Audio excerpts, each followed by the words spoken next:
Welcome to Gran Idiomas. For more tips in English, subscribe to our channel. Today, we're going to talk about speaking part 2 of the B2 exam, or the first certificate exam. In speaking part 2, you are given 2 pictures. You have to compare the pictures and answer a question about them in approximately 1 minute. After that, you have to answer another question, but about your partner's pictures. Now, many people struggle with speaking part 2. Why? Well, for some people, 1 minute is a very long amount of time to talk for, whereas for others, 1 minute is not enough. So, even if it seems too long or too short, it's important to be prepared and to have a plan. So, follow the following tips, and I'm sure you will pass your speaking part 2 with flying colors. Dead air is still a crime. Just like in speaking part 1, you have to keep talking in speaking part 2. Don't stop until the examiner stops you by saying thank you. So remember, if you forget a word, keep talking. If you make a mistake, keep talking. Remember that in speaking part 2, it's essential to fill the whole minute. Don't know a word? Describe it. Sometimes you'll come across something in your pictures and you won't know what it's called. So what do we do in that situation? Do we just stop talking? Remember, dead air is still a crime. So, if you don't know the word, why don't you try describing it instead? For example, it's a type of electronic. It's used for drying hair. It's a type of structure. It's made of wood. It's used for painting. So, if you don't know a word, describe it instead. A, B, C. Always be comparing. If you look at speaking part 2 questions, you'll notice that they have one thing in common. So, for example, compare the pictures and say why people have chosen to travel in this way. Compare the pictures and say why people are talking on the phone.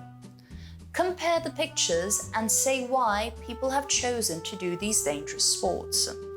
Compare, compare, compare. Comparing is the heart of speaking part 2. So, if you're not comparing, you're doing something wrong. Now, what can we compare? Well, easy. We can compare if something is old on you, if something is indoors or outdoors, if something is cheap or expensive.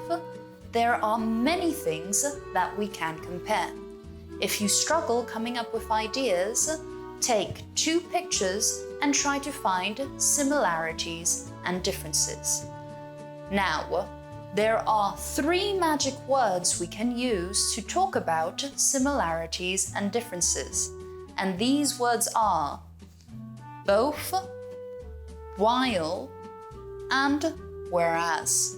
So, for example, both pictures show people traveling, whereas in the first picture, the women are hiking in a natural area.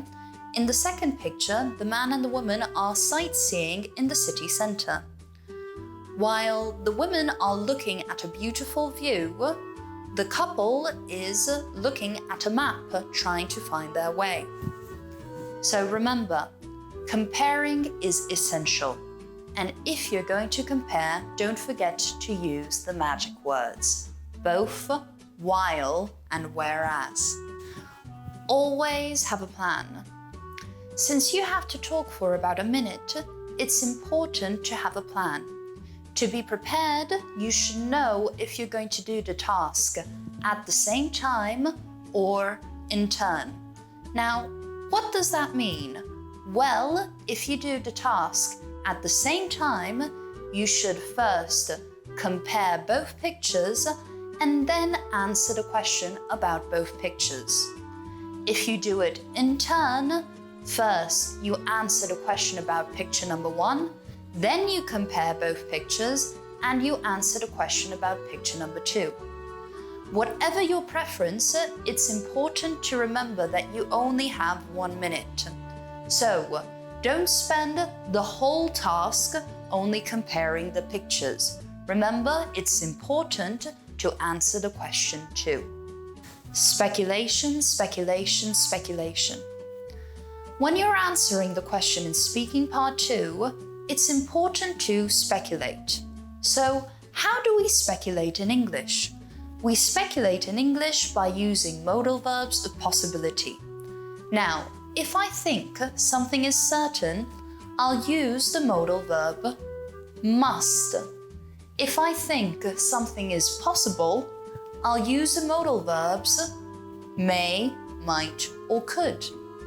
And if I think something is impossible, I'll use the modal verb can't. So, why don't we try an example?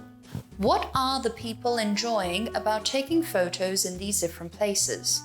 Well, the girls in picture A must be friends, so I believed that they're taking the photo to commemorate their friendship. However, in picture B, the girl could be taking the photograph as a hobby, or maybe it's a project for school. So don't forget, when you're answering the question, always speculate.